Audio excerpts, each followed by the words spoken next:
I am so deeply humbled and so blessed to have been invited here to speak to a room full of such caring, giving, selfless people. Like Carla said, my name is Courtney Fry. I come from a little town, you may know it, called Parkersburg.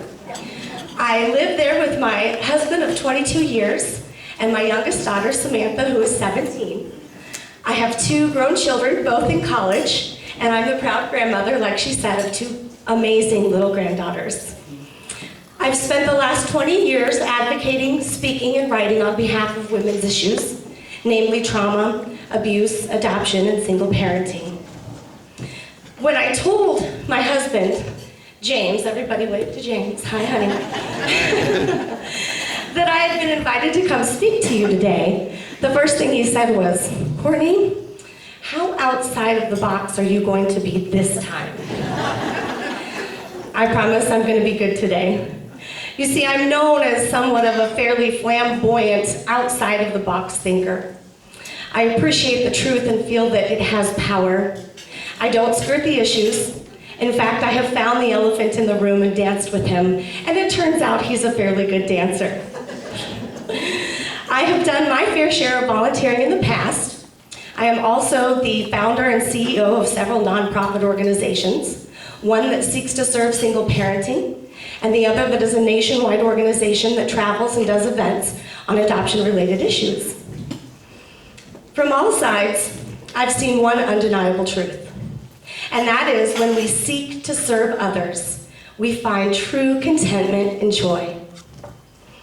At the end of the day, no matter the politics, the weary feet, sometimes the lack of appreciation, it comes down to the one person that you touched and changed their life forever.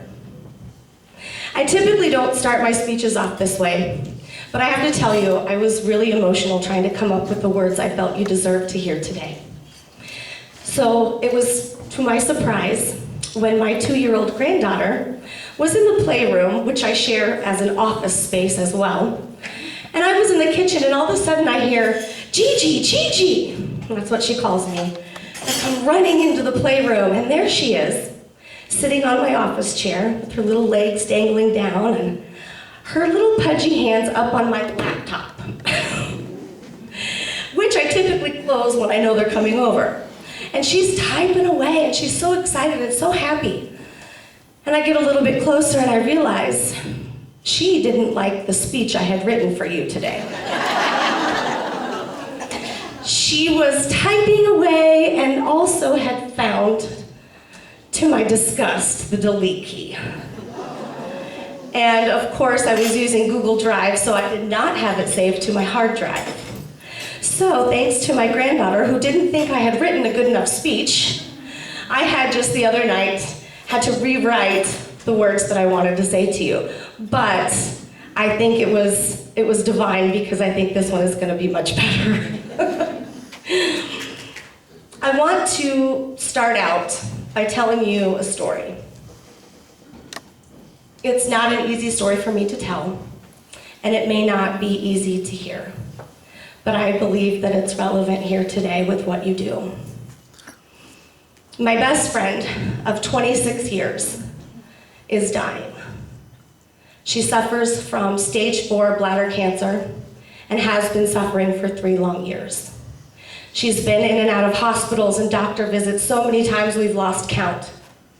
Blood transfusions, surgeries, chemo, radiation, you name it. But Amy is strong and wise and faith-filled. She never cries. In fact, when she called me 3 years ago on my birthday to tell me the news, my gut reaction was to scream into the phone, no! And she came back at me and said, don't you dare cry for me. So when I had to go to Colorado to visit her, she had wanted me to come for a doctor's visit that was going to be a really hard one. So I flew out, and I had to find my way to the University of Colorado Hospital. No idea where I was going, couldn't find a parking spot. I was just a wreck. I knew Amy needed me to be strong, but on the inside I was falling apart. I finally found the entrance to the hospital. I'm walking in, I have no idea where to go. I can't find the information desk, and finally, I just stopped. I couldn't take one more step. The pain of what I was probably going to hear with my best friend grew in my throat. My body literally would not move. And that's when I saw her. She was playing the piano in the foyer, and she stood up mid-key, and she started to walk towards me, and there was something so precious about her, so gentle and so sincere, that as she got closer, I just wept. She held me in her arms and told me it's okay to cry, and she let me. And when I finally composed myself and she got me to where I was going, around bends and up elevators, and we stood in front of the door, and she put her hands on my face and leaned in and said, "Tomorrow is not guaranteed any of us, but your love for your friend, it's eternal. She'll take it with her. So go in there and you love her like only you can." She turned to leave, and I called out to her, but she didn't turn around. And I stood there for a moment and gathered myself, and I thought, that is exactly what I needed to hear in that very moment. My love for her could live on. It gave me the strength I needed to go into that room and sit with my best friend and hear the worst news that we had heard so far. It had spread, and there was nothing more we could do. And when Amy, for the first time, started to cry, I took those volunteers' words and I said, "It's okay." And I loved her like only I could love her. The woman is you. She is your heart. She is your spirit. She is your hand. She is your time.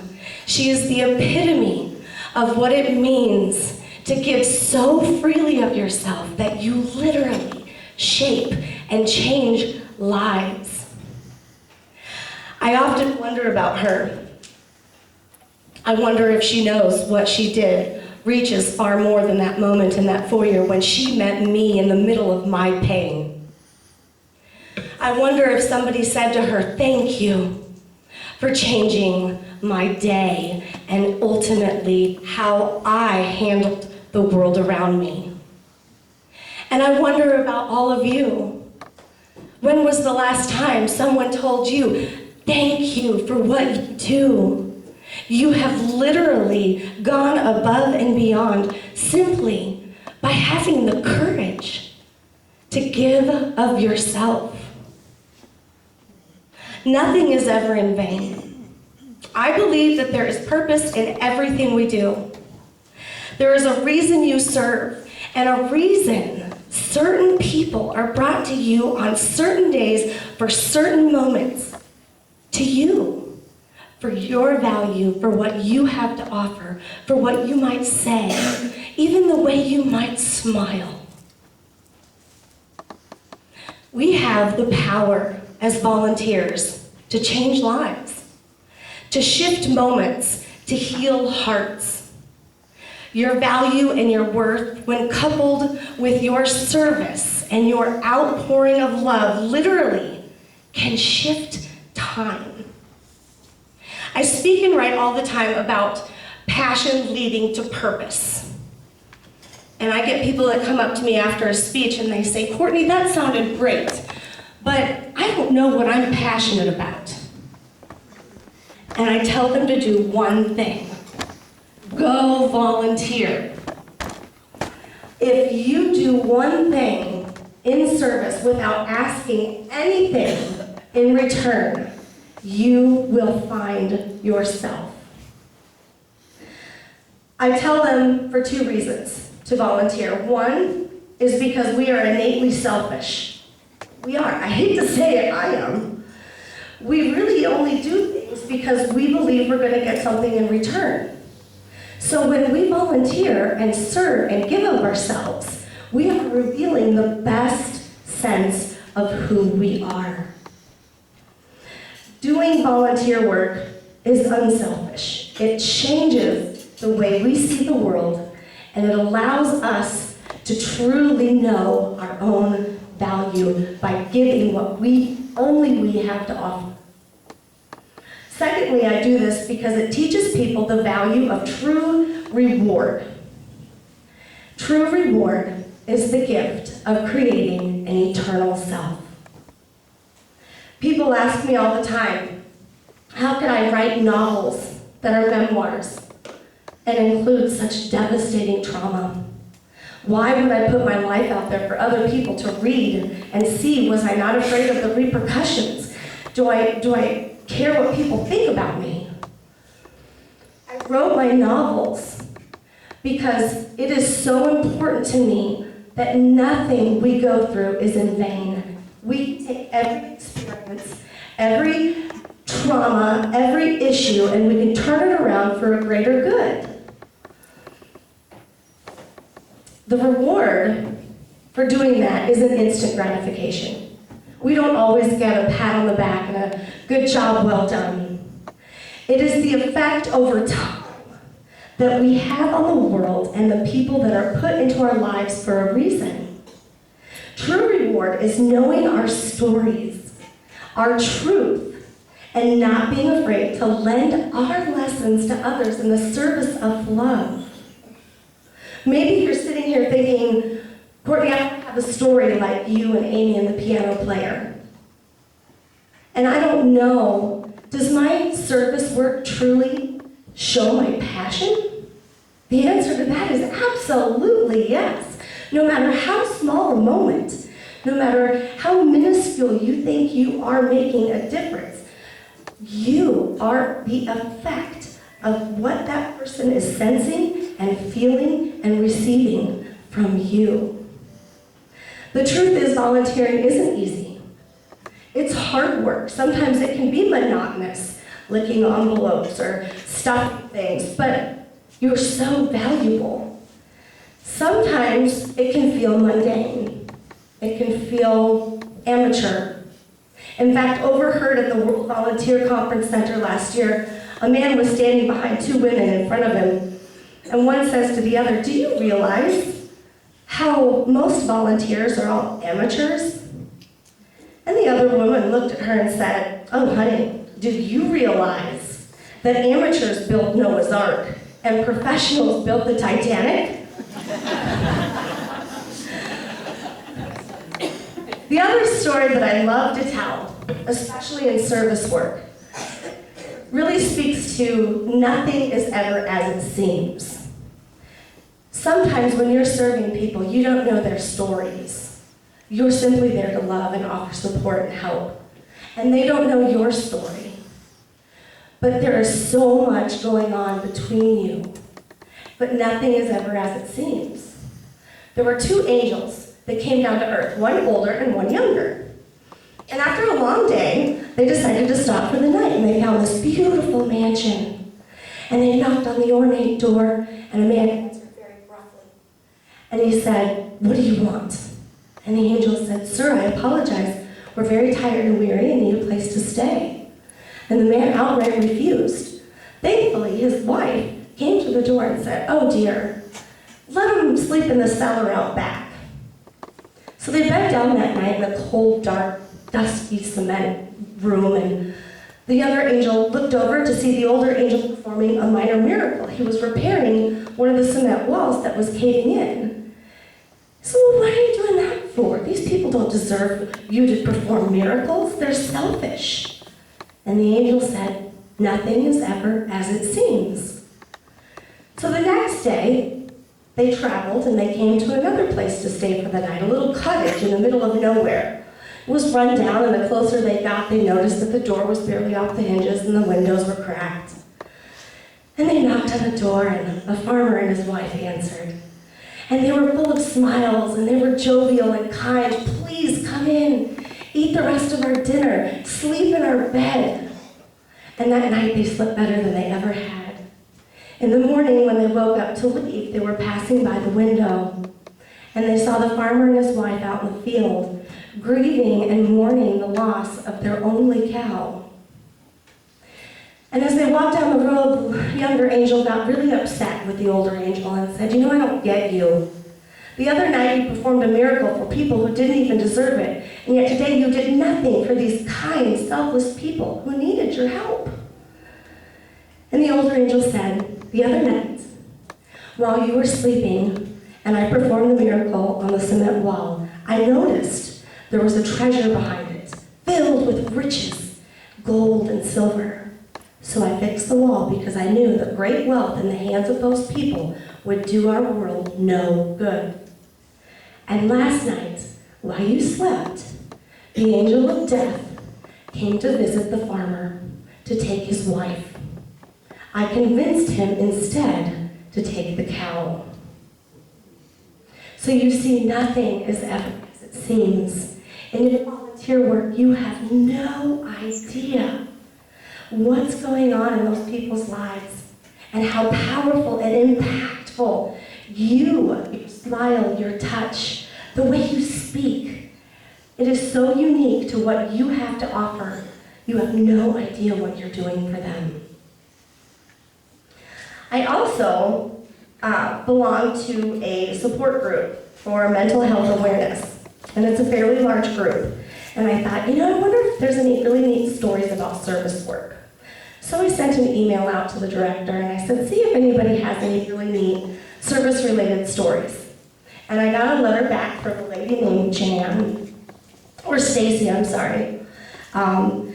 Stacy had been diagnosed with bipolar disorder, but she had just gone to the doctor, gotten on her medication, she wasn't in therapy, and she felt very alone. One day at the doctor's office, she noticed a sign on the wall for a support group called NAMI, which is run by all volunteers. And she thought, how can other people like me help me? Isn't that the professional's job to do? So she was really leery when she started this group. But she forced herself to walk in. She met the lady that ran the group, and her name was Jan.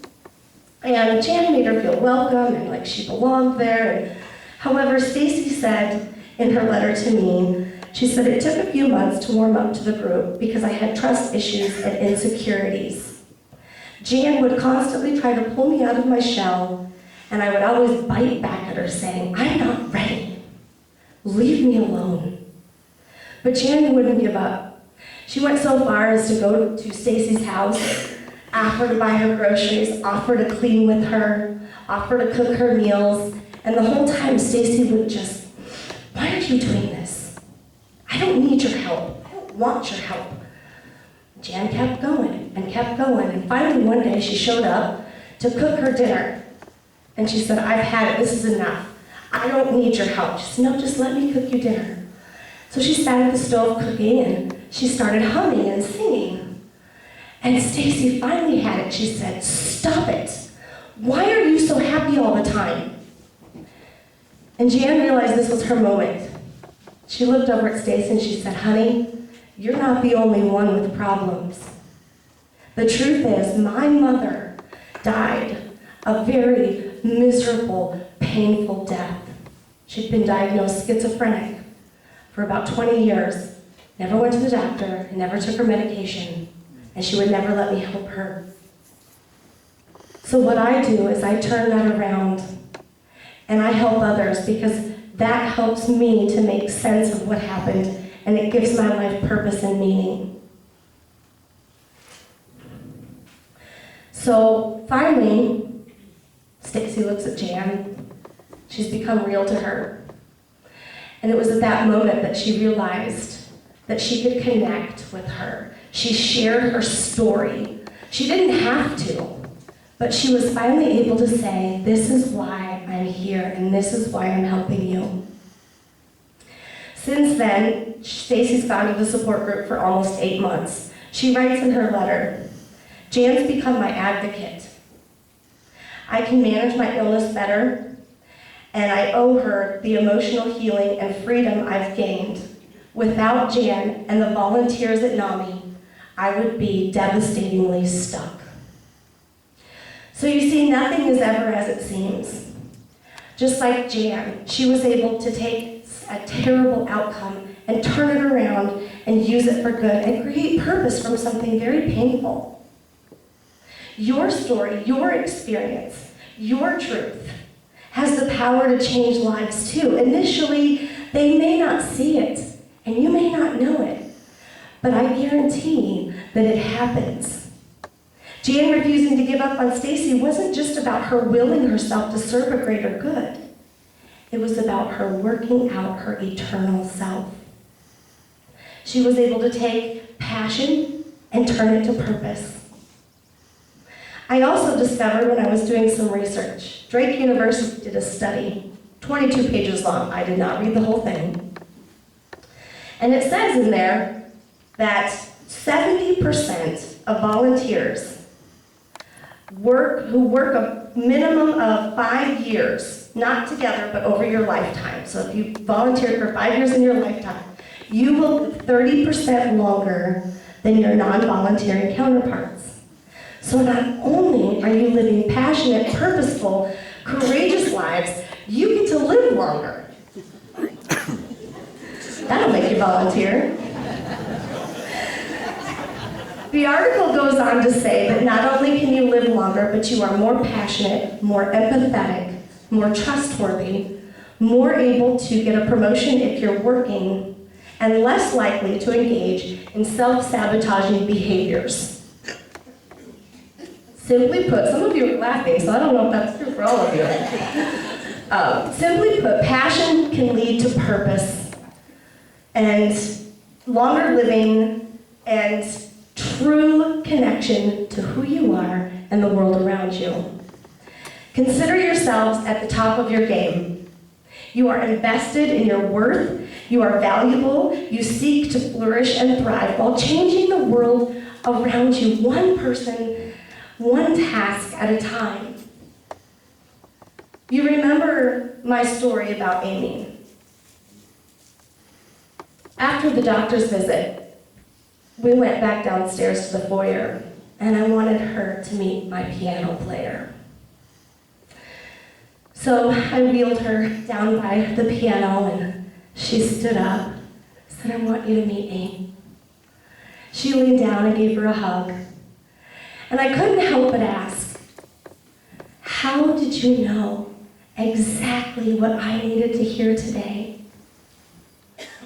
And her eyes kind of teared up a little bit. And she was quiet for a minute. She put her hand on my shoulder and rubbed it. And then she said, "Tomorrow is not guaranteed any of us. We are here but for just a moment. But the love we share is eternal." She said, "I was able to tell you what I told you because my best friend passed away and went to heaven this year. And that is what she had me write on her gravestone. For every person you touch, for every act of kindness, every gesture, every task, you are given an opportunity to share your story. It doesn't mean that you have to talk about everything you've been through. It could just be the way you touch, the way you smile, the way you listen, the way that you present yourself in a way that says, "I am here for you." You have a divine purpose. Only you have it. Every single person in this room has a different reason, a different calling, a unique and amazing set of skills and talents. The way you laugh, the way you share, the way you touch, and the way you give is so crucial. I'm not telling you that it's easy, and I surely know that you don't believe that it is. You do the work every day. But we all know it's so worth it. I want to stand here in front of you today on behalf of every single person that you have ever done service work for every hand you've held, for every stamp you've licked, for every moment that you have shared yourself with somebody else. On behalf of each of them, I want to say thank you so much for having the courage to change the world. I pray today, after you were blessed with a beautiful breakfast and this fun boogie theme, that you walk away today feeling honored, loved, appreciated, and truly can connect to your divine self and shower the world with it, and to touch every single person as you walk out of this room today, knowing that you and only you have the power to change lives in the way that you were destined to do it. So thank you so much. May you be blessed and have a wonderful, wonderful day.